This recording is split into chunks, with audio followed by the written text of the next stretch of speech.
Beat. Chaos in the brain and the blood. Let my blood. Oh. Sorry, I didn't see that. So anyway, this is right here. um, okay, so this is my album review on the Death Grips album No Love Deep Web. I No Love Deep Web. How this controversy sparked up an angry feud with Epic Records. Oh, you want to know? Oh, I should tell you about it before I get down with this.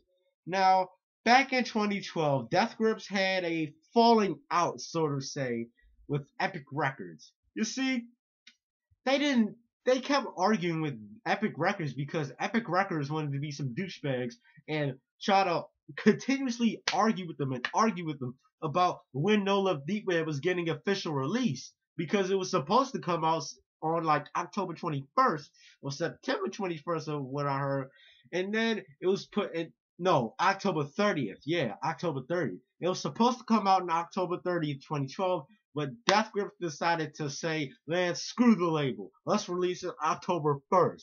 So that's what they did. They leaked it on October 1st, 2012 on YouTube and a bunch of file sharing sites, and it became the #1 torrent on there.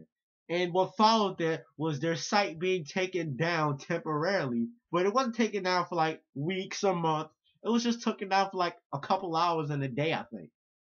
So, oh yeah, and the cover did spark a lot of controversy because the cover depicted Zach Hill's erect penis with No Love Deep Web written in marker. I think it's permanent marker. If it is, he has No Love Deep Web on his penis. He could just go, hey guys, look at the album cover. Right here, right here. But yeah. So, so besides that, I'm here to talk about No Love Deep Web. Now, No Love Deep Web, it's a lot angrier. It's a lot angrier. It's more deep and dark. The lyrics are storytelling. They really are this time around. Take, for example, Come Up and Get Me. Now, the song is about MC Rod being trapped in an abandoned building, like with not seeing any daylight, with all the windows boarded up, and the only light that he has is one lamp light that he has lit 24/7, which is a Jimi Hendrix reference, by the way.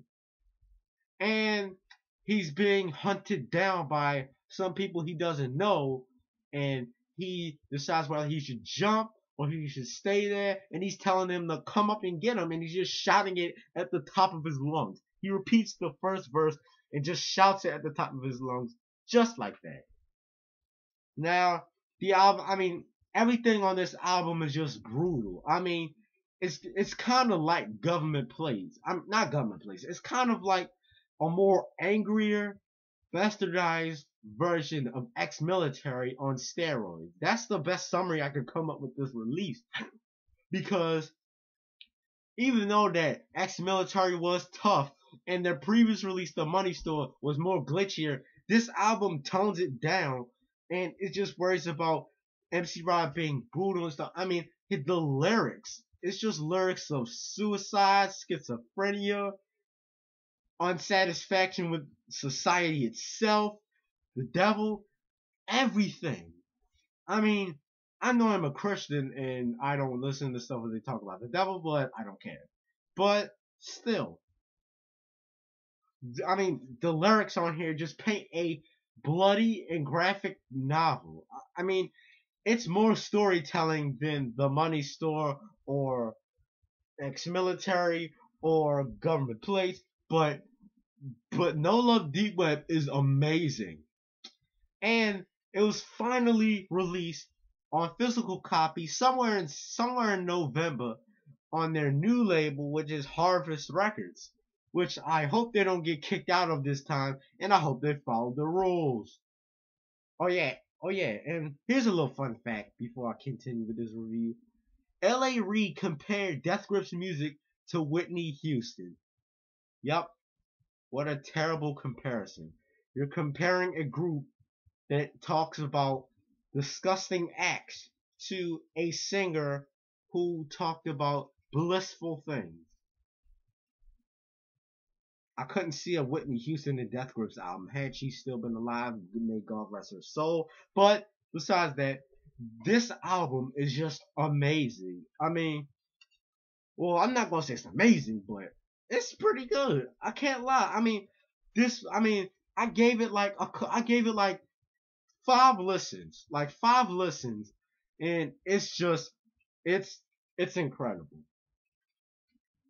I mean, my favorite songs of his. It's just my favorite songs on the album was "Come Up and Get Me," "Little Boy," "No Love," "Black Dice," "Whammy," "Lock Your Doors," "Artificial Death in the West," "Pop," "Stockton," and "Deep Web." Those are 10 of my favorite songs on there. I love them songs, especially Stockton. Like, I'm bouncing, whoop whoop.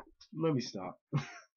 But really, the album is just, it's okay, but it's not, it's not ex-military, it's not The Money Store, it's not Government Plates, but yeah, it's a decent record. And I really wouldn't say decent on a Death Grips record because they don't talk about nothing decent, they talk about the indecent. But still, I give this album a 6 out of 10. No, a 6.3 out of 10 because it was my most favorite, like it was my favorite album of 2013. Now, my favorite album is The Bends by Radiohead. Those guys are awesome, just like that. I'll review that. Now, so yeah. So in a nutshell, No Love Deep Web gets a 6.3 out of 10. It's an awesome record. I recommend anybody who wants to get into Death Grips listen to that, or just go back to the decade when Death Grips released their EP. Yes, listen to the EP first. Make your way to No Love Deep Web, and you will love that record. Once you listen to the previous stuff, then you go on to No Love Deep Web, then you go on to Government Plates and The Powers That Be. You're in for it. Death Grips fans, old and new, they'll love it. So anyway, this is the Ryan Kid. 2 more. It's going to be 3 bonus videos, and 2 album reviews, and oh yeah, and another rant. Well, if I do make another rant, but yeah. So this is the Ryan Kid. I'll see them all.